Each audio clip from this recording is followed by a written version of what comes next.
Today we're going to be having a chat. I was talking to a good friend of mine who was telling me about the various problems that she's been having with her makeup because of the menopause.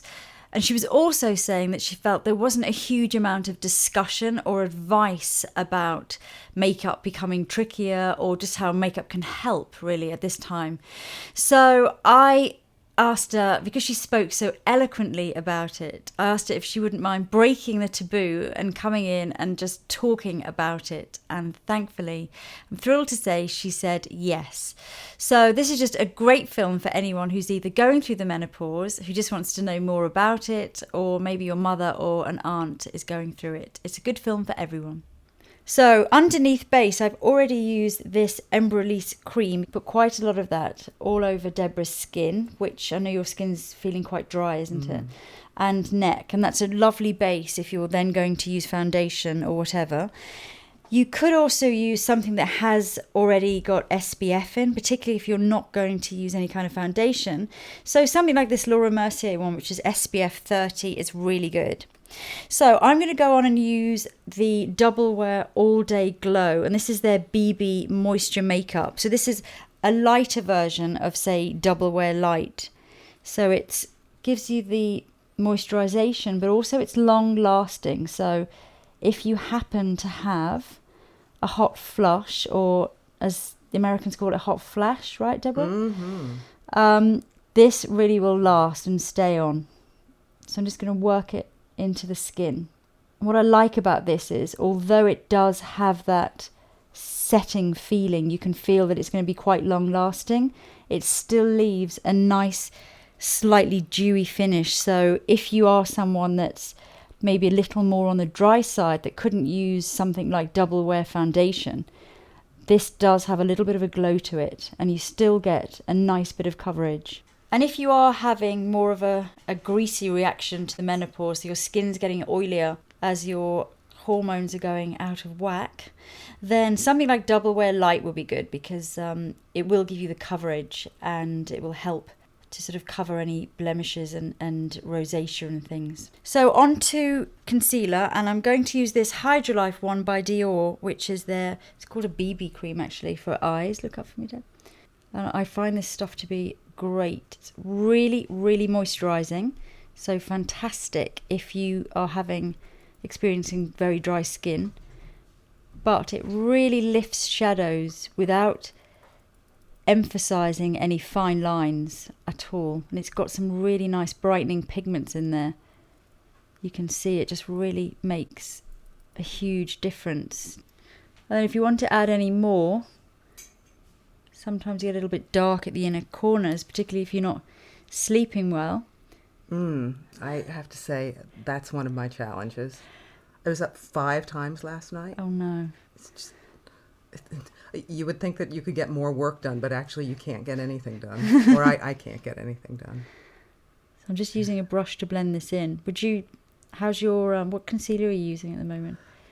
If you're getting not much sleep. I'm using one of those ones that you like push down on the end. Mm-hmm. Like a highlightery type pen. Yes, yeah. It's probably I'm not quite sure whose it is, but I think I tend to overuse it. Okay, so it's looking very white. Occasionally I'll have a picture taken of me, and I have those like old women white circles. Reverse pandas, yeah. I think just be careful of the really reflective ones, the light ones.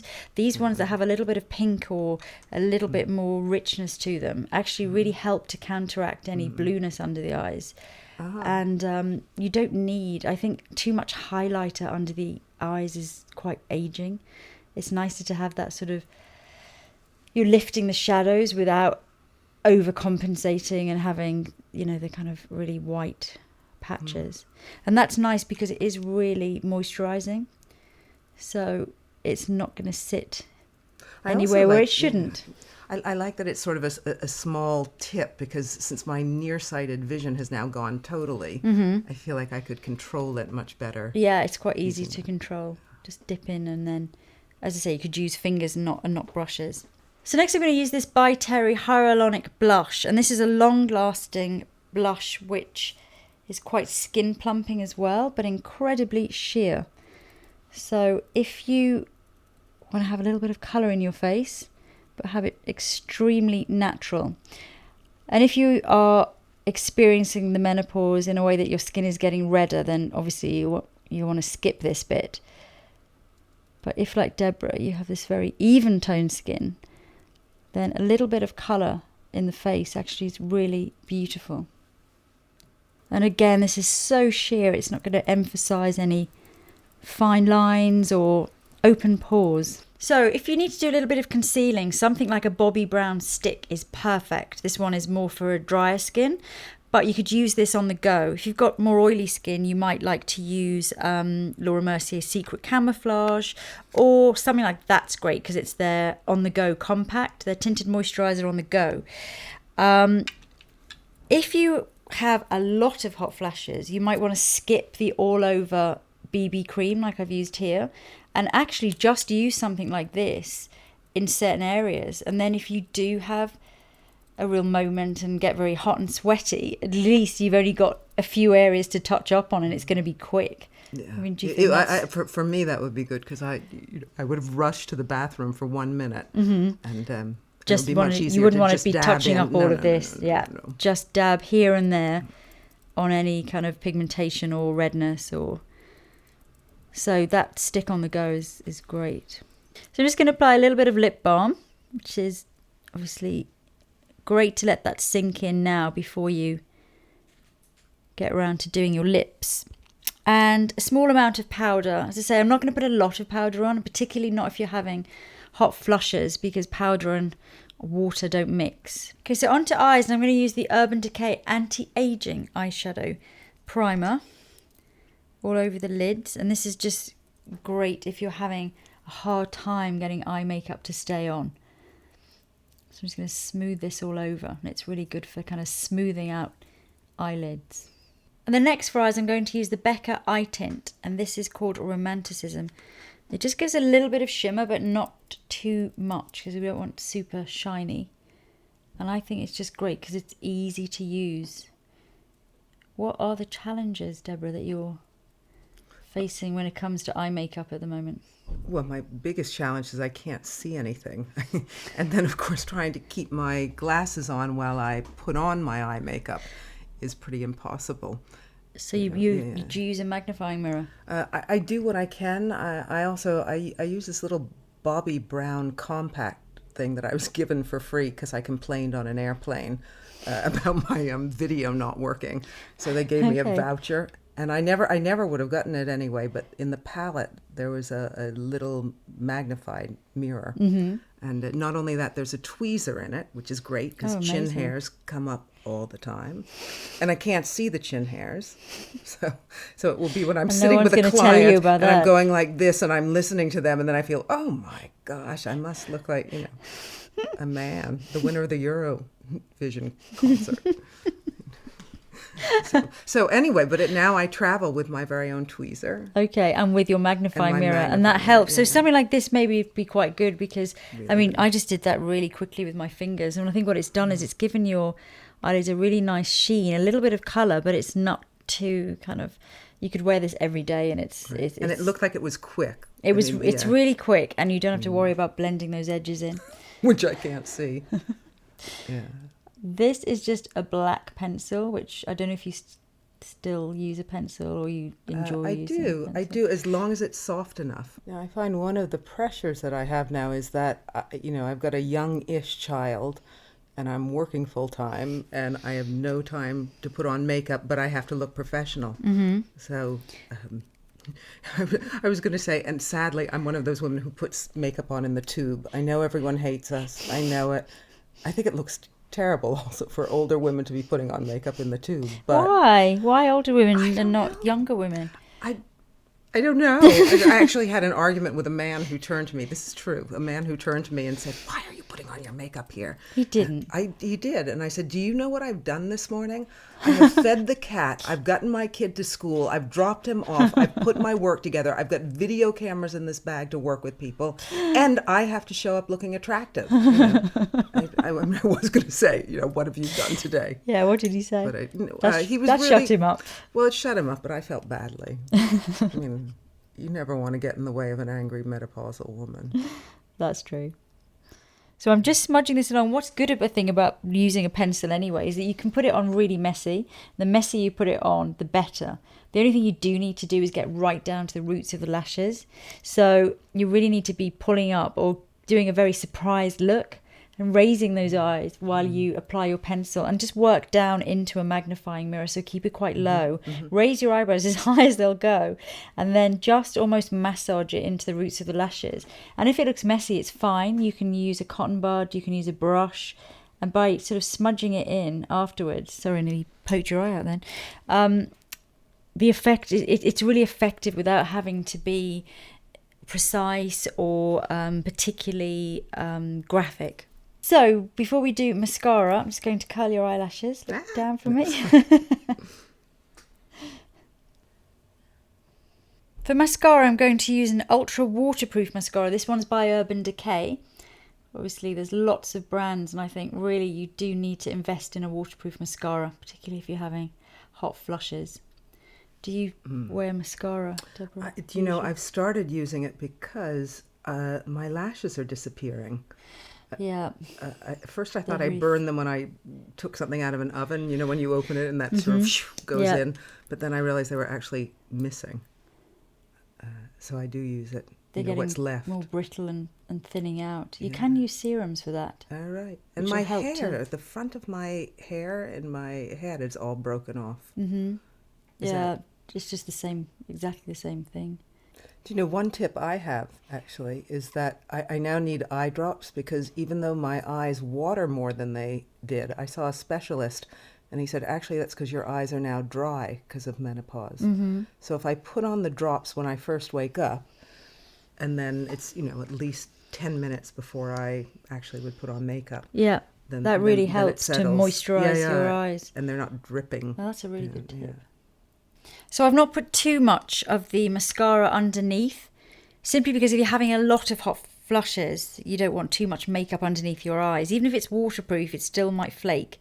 And if your eyelashes are quite sparse underneath, you can put a little bit of waterproof pencil, just again through the roots, just to make them look a little bit thicker. So let's go on to brows. I'm going to use these pencils, which are by Stila, and they're very similar to the Suqqu pens. Again, they're waterproof. Everything today is waterproof.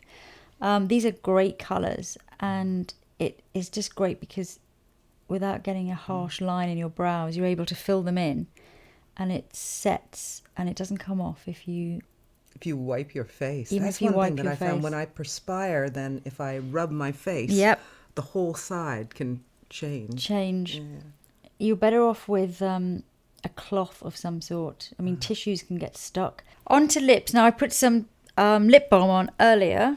I'm going to take that off as much as possible. So do a bit of a blot and remove quite a bit, because that's now sunken. Because if we leave that on, the lipstick's going to get all melty and probably bleed a little bit. So by just sort of matting that down, and we still have moisturised lips because it's been on for a while, I'm going to use a pencil all over just to hold this in place and to create a good lip line. And if you find that your lipstick really does bleed a lot, you could even go back in with a little bit of your primer. This is the anti-aging eye primer, and you could use it a little bit even on top of whatever concealer you've used. And will that stop it, like, bleeding up the lines? Yeah, it's got a sort of filler in it, so it's filling out a little bit lines, but it's also drying and setting. So in the same way that it was filling out any little creases around the eyes, but also stopping the eyeshadow from creasing, it can do the same here. And it's better than using a load of powder, which, if you then were to perspire on your top lip, would end up all coming off. So just a thin layer of that. I didn't have any problems with my top lip and wrinkles until I had, what is it, like the laser to get rid of the hair, because I couldn't see the hair in order to dye it or pluck it. So I thought I'll have this done, and then all of a sudden I had all these lip wrinkles underneath my hairy mustache that you hadn't seen before. It was a revelation. So what we're going to do is put plenty of pencil on here, and that's going to stop or help to stop any of the lipstick from bleeding up. So go all along the lip line. So that's the pencil. Obviously adapt the colour for whatever colour lipstick you're going to use. I've chosen this quite lively nude colour, which is called Notting Hill Nude. And this is a moisturising lipstick by Rimmel. And I think it's nice to have a moisturising lipstick because it helps your lips feel nicer and also look plumper. Not that you need that because you've got very full and gorgeous lips. Thank you. I have to be careful actually sometimes because if I put on too much makeup, I end up looking like a drag queen. I mean, not that there's anything wrong with looking like a drag queen, but... If you're a drag queen, you look great on drag queens. Absolutely. And it's because I can't see well enough, so I'll keep adding more and more and more, and I want to be pretty the way I think that I used to be before I started sweating. So you end up with way too much makeup absolutely. on. Yeah. So it's much better, I think. Obviously, this is quite a day look. It's quite well, it's good for evening as well, but this is quite a natural look. And I think if you do want to amp this makeup up, it's better to amp up the eyes, because if you put on a load more foundation, powder, blusher, that's so hard to maintain, particularly if you're having hot sweat. So better to pump up the eyes. So put more eyeliner on, more mascara, more of the waterproof eye products, which are going to stay put. They're more likely to stay put during a hot flush than a ton of foundation. So for evenings, I would say definitely go down that route, preferably to the just classy, ton of makeup. subtle, elegant, as opposed to... It doesn't have to be subtle. You could go for a bright lip, or you could put on a much stronger eye. But I think steer away from adding like a ton of foundation and blusher and all of these things, which really, that you are going to sweat them off, and they're not going to last. And then you're going to be streaking and stressed, and it's not good. So Deborah, is there anything else that I can help you with? You mean in my life? No, just about makeup while we're on camera. Any issues, other issues? Have I covered? Well, everything except you haven't talked about, I have these dark shadows on my chin, on my jawline. It's like the pigmentation is... Oh, pigmentation. Okay, yeah. I'm going to show you, I've got actually a really good thing here somewhere. This pencil would be great for you. It's kind of like a crayon, because I know you like things quick and easy. So you have actually got a little age spot here, a little bit of pigmentation there. I'm going to just put that on. You can't see this, I'm so sorry, but I'm going to show you the video afterwards.